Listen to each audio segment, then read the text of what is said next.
A yau, za mu kawo muku kashi na biyu na shirin ƙasar Falasɗinu da muka yi wa laƙabi da gwagwarmayar ƙwatar 'yanci. A sha kallo lafiya.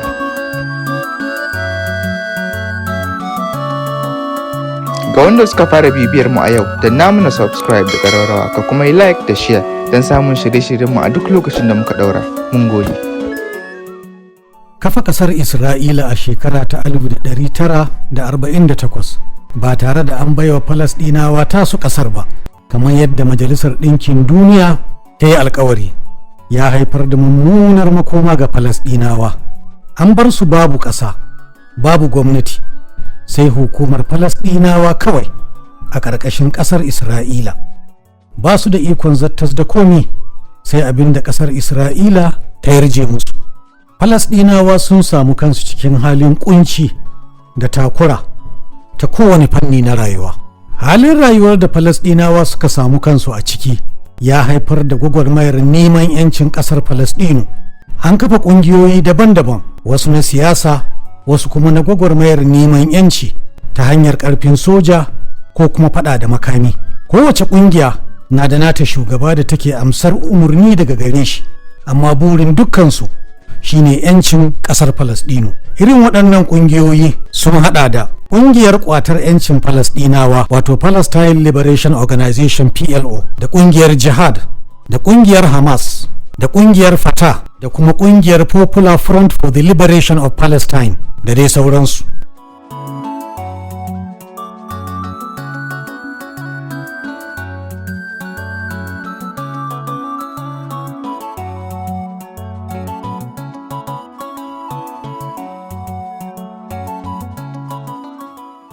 A shekarun farko na gwagwarmayar Falasɗinawa, ƙungiyar da sunanta ya yi fice ita ce ƙungiyar ƙwatan 'yancin Falasɗinawa ta Palestine Liberation Organization wato PLO. A ranar 2 ga watan Yuni na shekara ta 1964 aka kafa ƙungiyar a ƙarƙashin jagorancin Malam Yasir Arafat don ƙwato 'yancin Falasɗinawa tare da kafa ƙasar Falasɗinu da kuma haɗin kan Larabawa duk inda suke a duniya.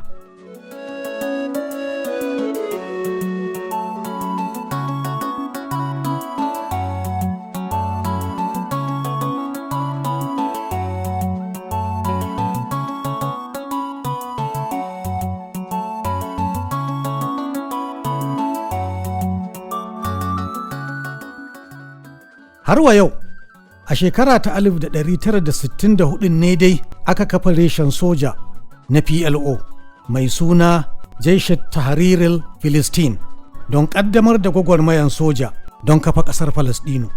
A wannan lokaci, an ɗauki matasa aikin soja, amma babu makamai. Hakanan suke tunkaran sojin Isra'ila da duwatsu don kare kansu daga zaluncin ƙasar Isra'ila.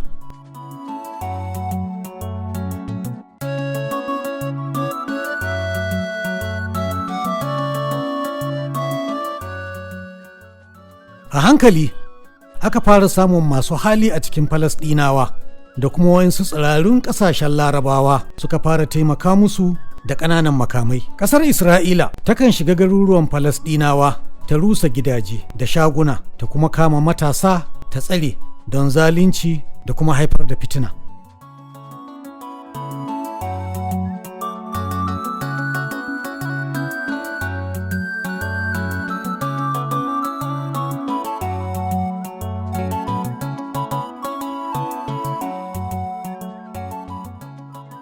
Har wa yau takan fitar da Falasɗinawa daga gidajensu ta ba Yahudawan Isra'ila da ake kira 'yan kama wuri zauna don ƙuntatawa.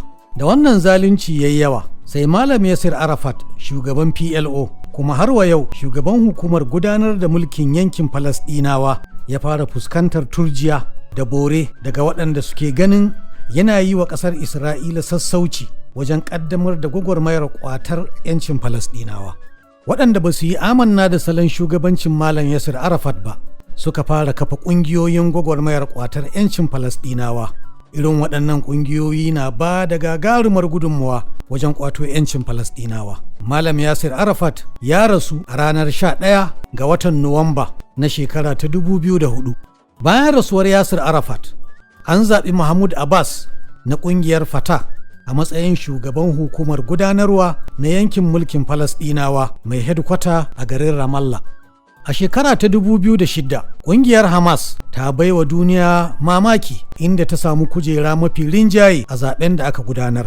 Wannan ya baiwa Hamas damar kafa gwamnati na hukumar gudanar da mulkin Falasɗinawa a Gaza. A wannan lokaci, Hamas ta kyautata wa Falasɗinawa ta hanyar samar musu da ababen more rayuwa a yankunan da take mulki. A wannan lokaci an samu rarrabuwan kawuna tsakanin ƙungiyoyin Falasɗinawa masu goyon bayan Hamas a Gaza da masu goyon bayan Fatah a Ramallah. Ƙasar Isra'ila ta ƙi yarda ko amincewa da ƙungiyar Hamas a matsayin hukumar gudanar da yankin mulkin Falasɗinawa. Haka kuma ƙasar Amurka da sauran ƙasashen Turai saboda jajircewar Hamas akan 'yantar da ƙasar Falasɗinu daga ƙasar Isra'ila. Wannan ya haifar da mummunan rikici tsakanin ƙasar Isra'ila da Hamas a Gaza. A yanzu, Hamas ita ce mafi girma cikin ƙungiyoyin Falasɗinawa kuma mafi karɓuwa a tsakaninsu. Wannan kuwa ya tabbata ne saboda tsananin kishin da ƙungiyar Hamas ke da shi na kafa ƙasar Falasɗinu, wanda ya haifar da ƙazamin faɗa da ake gwabzawa a Gaza a yanzu tsakanin Falasɗinawa da ƙasar Isra'ila. A dalilin wannan gwagwarmayar ne ƙasar Isra'ila da ƙasar Amurka da wasu ƙasashen Turai suka ayyana ƙungiyar Hamas a matsayin ƙungiyar ta'addanci.